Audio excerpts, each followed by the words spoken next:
Il n'y a personne qui n'a pas été heureux. Tout le monde a été heureux. Mais le problème, c'est qu'ils ne sont pas capables de maintenir cet état, c'est tout. Il n'y a que deux choses. À quel point êtes-vous joyeux? Et combien de joie donnez-vous aux gens autour de vous? Faites simplement ceci pendant 2 jours et voyez. Vous deviendrez quelque chose de vraiment fantastique en vous-même.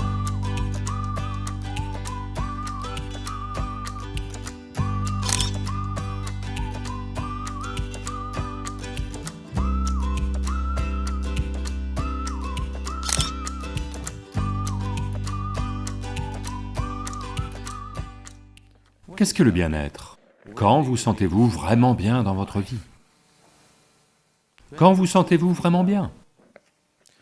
Quand vous êtes très heureux, vous êtes bien. Même si vous êtes malade, vous allez quand même bien, n'est-ce pas? Même si le diagnostic médical c'est que vous êtes malade, vous êtes très heureux en ce moment, vous vous sentez bien, n'est-ce pas?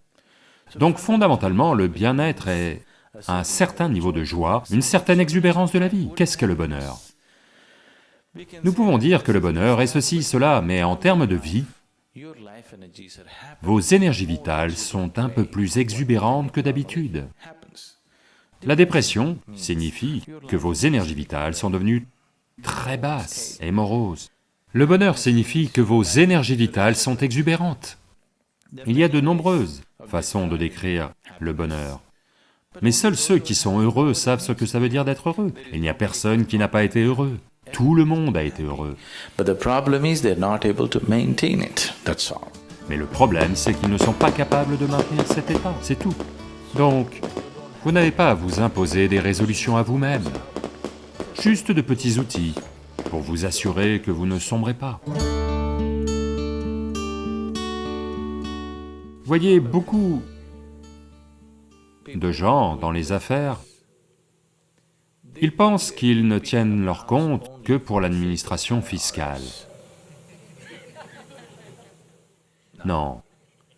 Vous faites vos comptes non pas pour l'administration fiscale, mais parce que si vous ne tenez pas de compte, vous ne savez pas si vous faites des bénéfices ou des pertes. C'est l'idée des comptes, n'est-ce pas? Pour savoir si vous avancez ou si vous reculez, vous avez besoin d'un livre de comptes. Pourquoi ne tenez-vous pas un livre de comptes? À la fin de la journée, vérifiez simplement. Suis-je un peu plus joyeux aujourd'hui qu'hier? Si vous aviez fait cela depuis l'âge de 5 ans, vous seriez extatique aujourd'hui. Colonne des profits. Vous êtes devenu comme ça parce que vous n'avez jamais tenu de compte. Un jour vous avez vérifié, quand c'est devenu très douloureux, alors vous vous rendez compte que vous êtes en grave déficit. Chaque jour, chaque mois, tenez simplement les comptes. Est-ce que je deviens plus joyeux ou moins joyeux? Il n'y a que deux choses. À quel point êtes-vous joyeux? Et combien de joie donnez-vous aux gens autour de vous? Cela, vous pouvez en tenir le compte. Si vous tenez le compte de cela, les gens tiennent le compte de leur argent, comme s'ils allaient l'emporter avec eux. La vraie richesse de la vie, c'est à quel point vous êtes joyeux, à quel point votre expérience de la vie est merveilleuse. La joie n'est pas un but en soi, mais c'est une ambiance nécessaire à la vie. Si vous ne créez pas cette ambiance, alors quoi que vous ayez est simplement gâché.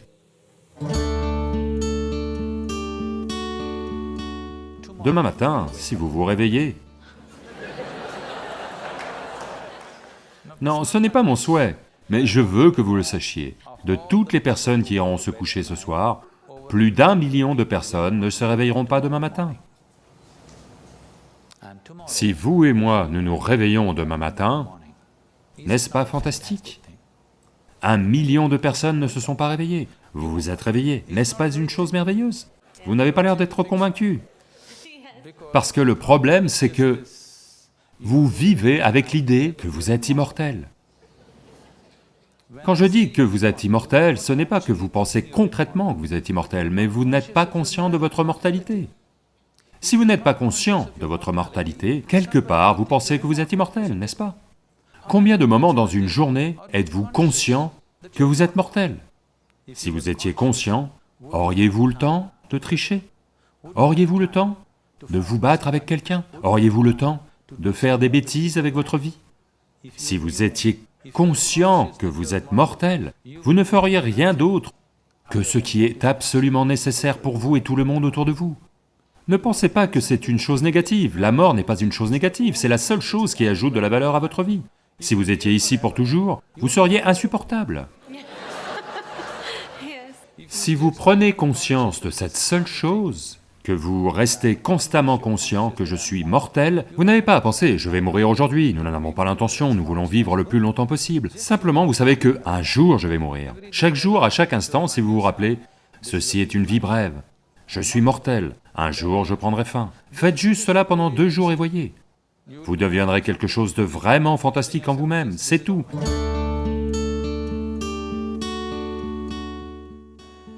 C'est l'essence même du yoga. Le premier enseignement à avoir été énoncé, c'est que c'est votre karma, c'est-à-dire que c'est vous qui en êtes l'auteur. Votre vie et l'expérience de votre vie sont entièrement votre fabrication. Si cette seule chose ne vous pénètre pas absolument, vous ne ferez pas les changements nécessaires. Vous pensez toujours, oui, je sais que c'est mon karma, mais vous savez, mon mari, ce qu'il a fait. Vous ne pouvez pas régler ça. D'abord, vous comprenez que c'est ma création, entièrement ma création. Dès l'instant où vous le voyez, vous avez la possibilité de le changer. Je le vois, mais... Vous savez ce qu'ils m'ont fait hier? Maintenant, vous ne pouvez pas le changer. Peu importe qui a fait quoi. Ce qui se passe en vous, votre expérience de votre vie, est entièrement votre création. C'est votre karma. Karma veut dire, pas quelque chose qui vous tombe dessus de quelque part. Le karma veut dire vos actions, c'est votre fabrication, c'est ce que vous faites. Avant d'aller au lit, tout ce qui n'est pas vous, mettez-le de côté. C'est peut-être précieux pour vous. Pensez-y, votre maison, est-ce vous? Oh, ma maison! D'accord, vous adorez votre maison, mais d'accord, mettez-la de côté.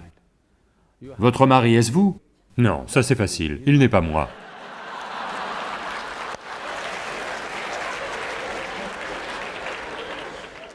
Mes enfants? Sont-ils moi? Oh, un peu difficile, mais non, ils ne sont pas moi. Ils commencent à vous le dire, s'ils ont 12 ans, ils vous l'ont déjà dit. Alors, les vêtements que vous portez, est-ce vous? Non. Le corps que vous portez, est-ce vous? Non. Toutes ces pensées et émotions, est-ce vous? Non. Tout ce qui n'est pas vous, faites-en un tas. Pas physiquement, faites simplement cela mentalement. Mettez tout de côté.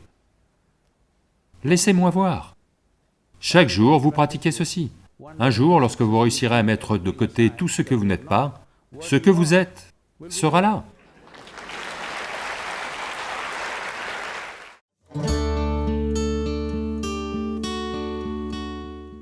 Ce que vous appelez amour est fondamentalement la douceur de vos émotions. Vous êtes assis là, vous pourriez ressentir de l'amour pour quelqu'un qui n'est même pas là.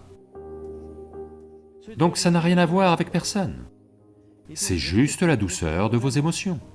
Maintenant, votre histoire d'amour, votre capacité à aimer, est-elle en démarrage automatique ou en démarrage assisté? Vous pouvez utiliser une autre personne pour stimuler cela en vous, ou vous pouvez être en démarrage automatique.